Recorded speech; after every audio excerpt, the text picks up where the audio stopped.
Emily adjusted the stethoscope around her neck and exhaled slowly as she walked down the hospital corridor. It had been a long shift, and exhaustion tugged at her limbs, but she pushed forward. Patients needed her, and no matter how drained she felt, she had a job to do. Her sneakers squeaked softly against the linoleum floor as she reached room 312. The name on the chart read Margaret Hayes. Emily recognized the name a woman who had just lost her husband. The nurses' station had been buzzing about it all morning. He had been brought in after a sudden heart attack, and despite the doctor's best efforts, he hadn't made it. His wife had arrived soon after, only to be told the devastating news. Emily hesitated outside the door, her fingers tightening around the clipboard. She had seen grief countless times in her career, but it never got easier. Taking a deep breath, she knocked softly and stepped inside. The room was dimly lit, the overhead lights turned off, leaving only the soft glow of the bedside lamp. Margaret sat in the chair beside the hospital bed, her hands gripping the edge of a worn leather wallet. Her face was pale, her eyes red and swollen. She looked like she hadn't moved in hours. Emily cleared her throat gently. "Mrs. Hayes." Margaret blinked and looked up, as if noticing Emily for the first time. "I just wanted to check in on you," Emily said, keeping her voice soft. "Is there anything I can do for you?" For a moment, Margaret didn't respond. She simply stared at Emily, her expression unreadable. Then, finally, she whispered, "I don't know what to do." Emily pulled up a chair and lowered herself into it. "You don't have to do anything right now, just breathe." Margaret's lips trembled. "We were supposed to go home together today. He was fine yesterday. We even had coffee in the morning, talked about our plans for the weekend." Her voice cracked and she clutched the wallet tighter. "And now he's just gone." Emily felt a lump rise in her throat. She reached out, placing a gentle hand over Margaret's. "I am so sorry for your loss." Margaret let out a shaky breath. 52 years. We were married for 52 years. Emily's chest tightened. She couldn't even begin to imagine that kind of loss. "That's a lifetime of love," she murmured. Margaret nodded slowly. "And now I don't know who I am without him." Emily squeezed her hand. "You're still you, and you don't have to figure everything out today." There was a long silence, only broken by the occasional beep of the heart monitor still attached to the bed, even though the man who once lay there was no longer breathing. Margaret finally looked at Emily again. "You must see this all the time." Emily hesitated, then nodded. "I do, but that doesn't make it any less important. Every loss is different. Every person left behind carries their own grief." Margaret studied her for a long moment, then exhaled. "Thank you." Emily gave her a small smile. "You don't have to thank me, I just want to make sure you're okay." Margaret let out a humorless chuckle. "I don't think I'll be okay for a long time." Emily nodded, understanding. "That's okay too." They sat in silence for a while, and Emily didn't rush her. Sometimes, presence was the only thing that helped. After a few minutes, Margaret wiped at her eyes. "I should go home, but I don't want to go home alone." Emily hesitated, then made a decision. "I can walk you out if you'd like, just to make sure you get to your car safely." Margaret's lips trembled, but she nodded. "I'd like that." Emily stood and helped Margaret gather her things. As they walked down the quiet hospital hallway, Margaret clung to Emily's arm, as if drawing strength from the simple act of walking beside another person. When they reached the hospital entrance, Margaret turned to her. "You're very kind, Emily." Emily smiled softly. "Just doing my job." Margaret shook her head. "No, it's more than that." Emily didn't argue. She just gave Margaret's hand one last squeeze before watching her step into the night.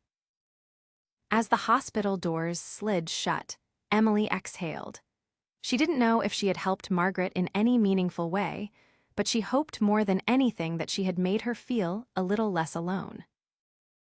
Emily sat at her small kitchen table, stirring a spoon through a cup of tea she wasn't really drinking. The soft hum of the refrigerator was the only sound in the apartment. She should have been sleeping. Her next shift started in a few hours, but her mind was restless. She kept thinking about Margaret. Loss wasn't new to Emily. She had seen it countless times in the hospital, but something about Margaret had stayed with her. Maybe it was the way she held onto her husband's wallet like it was the last piece of him she had left. Maybe it was how she admitted she didn't know who she was without him. That kind of grief wasn't just sadness, it was disorientation, like suddenly being lost in a place you had always known. Emily sighed and rubbed her temples. She wasn't sure why she cared so much, but she did. The next night at the hospital, she found herself glancing at the front entrance between patient rounds, half expecting to see Margaret walk through the doors. But of course, she didn't. Margaret had no reason to return. By the time her shift ended, Emily felt drained. She changed into her regular clothes and stepped outside into the early morning air. The city was still quiet, the streets mostly empty. She pulled her jacket tighter around herself and started walking home, hoping the fresh air would help clear her mind. Halfway down the street, she spotted a familiar figure sitting on a bench near the hospital entrance. Margaret. She was dressed in the same cardigan she had worn the night before, her hands folded in her lap. Her eyes were distant, staring at the pavement as if lost in thought. Emily hesitated, then approached. Mrs. Hayes. Margaret looked up slowly, blinking as if surprised to see her. Oh, Emily. Emily sat down beside her. Are you all right? Margaret let out a slow breath, shaking her head. I don't know where to go. The house feels wrong without him. Her voice was quiet, almost fragile. Emily nodded, understanding. That makes sense. Margaret was silent for a long moment. Then she asked, Do you live far from here? Emily hesitated before answering. A few blocks away. Margaret's fingers twisted together. Would you mind if we walked for a bit? I don't want to be alone just yet. Emily considered it. She was exhausted, but something in Margaret's voice made it impossible to say no. Of course. They walked in silence for the first few minutes, the only sound the occasional car passing by. I met him when I was 17, Margaret said suddenly. Emily glanced at her. Margaret smiled faintly, though it didn't quite reach her eyes. He was working at a little grocery store on the corner of Main Street. He carried my mother's bags to the car, and I thought he had the kindest eyes I'd ever seen. Emily smiled softly. Sounds like a good man. He was, Margaret whispered, the best. They reached a small park, and Margaret slowed her steps. Do you mind sitting for a bit? Emily shook her head and followed her to a bench. Margaret exhaled, looking up at the sky. I don't know what to do now. The house is too big without him. Every room reminds me of him. Emily hesitated. Do you have family nearby? Margaret shook her head. Our son passed away years ago. It was just the two of us after that. Emily swallowed. I'm sorry. Margaret gave her a small, sad smile. You must think I'm foolish for not knowing how to be alone. Emily shook her head. Not at all. Margaret was quiet for a moment. Then she turned to Emily. Would you come by for a cup of tea sometime? I know it's a strange request, but I think it would help, just knowing I'm not completely alone. Emily hesitated. She had never visited a patient's family outside of work before, but Margaret wasn't just any patient's family. She was a grieving woman with no one else to turn to. Finally, she nodded. I'd like that. Margaret let out a breath of relief. Thank you. They sat there for a while, the silence between them comfortable. Eventually, Emily checked the time and sighed. I should get home and rest before my next shift. Margaret nodded. Of course. Emily stood, then hesitated. Would you like me to walk you home? Margaret smiled softly. I think I'll sit here a little longer, but thank you. Emily gave her hand a gentle squeeze before heading home. That night, as she lay in bed, she realized something. She had spent so much time taking care of people in the hospital, watching over them in their most vulnerable moments. But with Margaret, it was different. This wasn't just about duty. This was about something deeper. And for the first time in a long while, Emily felt like she was exactly where she was supposed to be. Emily stood outside Margaret's modest home, hesitating for just a moment before knocking. It had been nearly a week since their walk from the hospital, and Margaret had called her the day before, her voice soft, almost hesitant, as she invited Emily over for tea. Emily had agreed without thinking too much about it, but now, standing on the front porch, she wondered if she had overstepped. She had never formed this kind of bond with a patient's family before. It wasn't professional. It wasn't the kind of boundary she usually crossed. But then the door opened, and Margaret stood there, her cardigan draped over her narrow shoulders, her eyes tired but warm. "Oh, Emily," she said, the relief in her voice evident. "Come in, dear." Emily stepped inside, glancing around. The house was cozy, but filled with an unmistakable stillness, the kind that settles in after loss.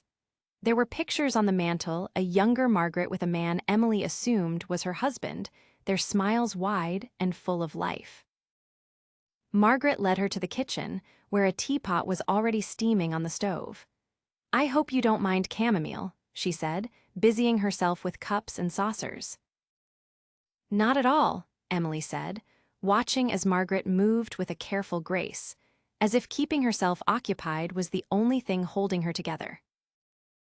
They sat at the small wooden table, the tea warming their hands.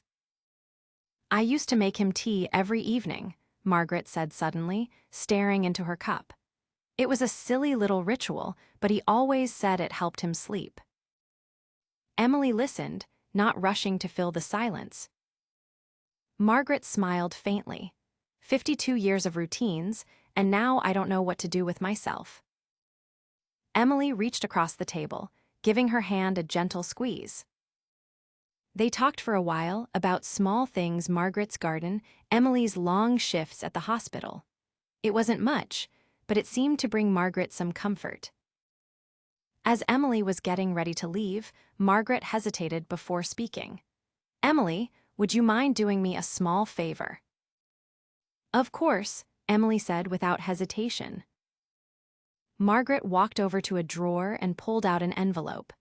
"I need to go through some paperwork, things I've been putting off since he passed, but I can't seem to focus. Would you mind mailing this for me? It's a payment for a bill, and I don't want it slipping through the cracks." Emily took the envelope without a second thought. "Of course, I'll drop it off on my way home." Margaret smiled, a little less burdened. "Thank you, dear. You've been such a comfort." Emily left feeling lighter, knowing that even in the smallest ways, she was helping. The next few weeks settled into a quiet rhythm. Emily visited Margaret whenever she could, sometimes for tea, sometimes just to sit in comfortable silence. Margaret slowly began to talk more about her life, about her husband's quirks, their long drives to the countryside, the way he always left notes for her in the kitchen. Emily could see the grief still lingering heavily in Margaret's eyes, but there was also something else, a quiet resilience. But Emily wasn't without struggles of her own. Her hospital shifts were grueling, and her finances were stretched thin. Medical school loans still loomed over her, and despite working overtime whenever possible, she barely had enough left over for anything beyond necessities. One evening, after a particularly exhausting shift, she checked her mail and felt her stomach twist at the sight of a past due notice for her electricity bill. She sighed, rubbing her temples. She wasn't sure how much longer she could keep this up. The next morning, she found herself at Margaret's house again. Margaret greeted her with a warm smile, as always, but as they sat down, her expression shifted. "You look tired, dear," Margaret said, studying her closely. Emily forced a smile. Long shifts, nothing new. Margaret nodded, but something in her eyes said she wasn't convinced. They sipped their tea in silence for a moment before Margaret spoke again. Emily, can I ask you something? Of course. Margaret hesitated, then said, Why do you do it? Nursing, I mean. It's not an easy job. Emily thought for a moment before answering. Because people need someone to care, especially when they're at their weakest. Margaret smiled, a little misty-eyed. That's a beautiful reason. Emily shrugged, a little embarrassed. It's just what I believe. Margaret nodded, studying her for a long moment before saying, You remind me of him, you know, my husband. He always took care of people, even when he had nothing left to give. Emily's throat tightened at the unexpected comparison. Margaret reached for her hand. You're a good person, Emily. Emily swallowed past the lump in her throat and squeezed Margaret's hand in return. She didn't know what the future held, but in that moment, she felt something she hadn't in a long time. Purpose. And for now, that was enough. A few days later, Emily was finishing up a shift at the hospital when she noticed Margaret standing near the entrance. The older woman was dressed in a neatly pressed coat, her hands clasped together as she glanced around, looking slightly nervous. Emily immediately walked over. Margaret, is everything okay? Margaret's face lit up when she saw her. Oh, Emily, dear, I hope I'm not intruding. I needed to see you. Emily smiled warmly. You're never intruding. Let's step outside for a moment. They moved to a quieter corner near the hospital's front doors. Margaret hesitated, then reached into her purse and pulled out a neatly folded envelope. She held it out to Emily. Emily frowned slightly. What's this? Margaret took a deep breath. It's something I need to do. Emily hesitated before carefully opening the envelope. Her eyes widened when she saw the check inside $10,000. Her breath caught in her throat. Margaret gently squeezed Emily's hand. Please, let me explain. Emily looked at her, still in shock. Margaret's voice was soft but firm. I know you've been struggling, Emily. You never complain, but I see it in your eyes. You work tirelessly, you give so much to others, and yet you never ask for anything for yourself. She exhaled. And I wouldn't have even known if it weren't for my husband. Emily blinked, confused. Your husband? Margaret nodded with a small, wistful smile. Before he passed, he told me something. He said that if I ever found myself lost, I should look for the kind souls, the ones who help not because they have to, but because they want to. He believed that kindness had a way of coming back to us in unexpected ways. She paused, glancing down at the check. When I met you, I was drowning in grief. You didn't just offer medical care, you offered kindness, patience, and understanding. You walked with me when I felt I had nowhere to go, and that meant more than I can ever express. Emily felt her throat tight. Margaret, I didn't do any of that expecting anything in return. Margaret smiled. I know, that's why you deserve this. Emily shook her head, overwhelmed. But this is too much. Margaret's expression turned serious. No, dear, this is exactly right. She took a deep breath. My husband left me more than I need, and I've realized something since he's been gone. Money means nothing if it doesn't help someone, if it doesn't make a difference in someone's life. She reached out, gently closing Emily's fingers around the check. You made a difference in mine, Emily. Now please let me do this for you. Emily stood there, stunned, unable to speak for a moment. She had spent years working long shifts, struggling to pay off her student loans, barely scraping by. And now, standing before her, was a woman who had just lost the love of her life, offering her something life-changing not just financially, but emotionally. Tears welled up in Emily's eyes. I don't know what to say. Margaret smiled softly. Just say you'll accept it, not as payment, not as charity, but as a gift, from one heart to another. Emily exhaled shakily, then finally nodded. Okay. Margaret's face brightened with relief. Good. Emily looked at her, gratitude overwhelming her. Margaret, thank you, truly. Margaret squeezed her hand one last time. Thank you, Emily, for being there when I needed it most. As they stood there, the morning light casting a gentle glow over them, Emily realized something.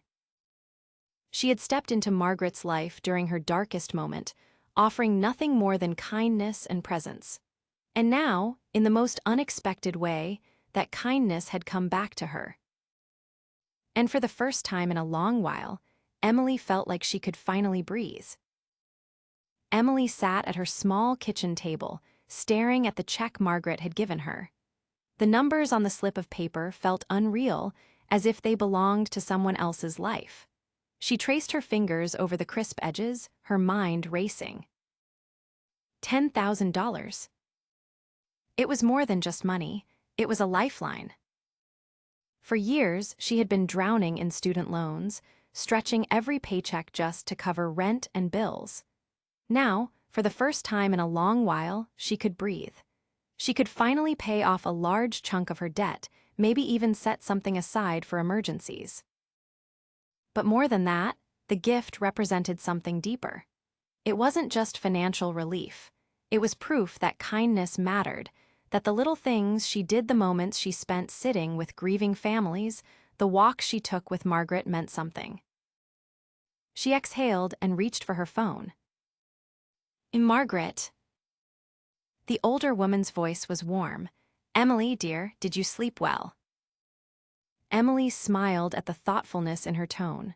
I did, I wanted to thank you again. I don't think I'll ever be able to fully express how much this means to me. Margaret chuckled softly. You don't have to, dear, just knowing it helps is enough for me. Emily hesitated, then said, Would you like to have lunch with me today? My treat. There was a pause before Margaret replied, her voice soft. I'd love that. They met at a small cafe near Margaret's house. The place was quiet, with soft jazz playing in the background and the comforting scent of fresh bread filling the air.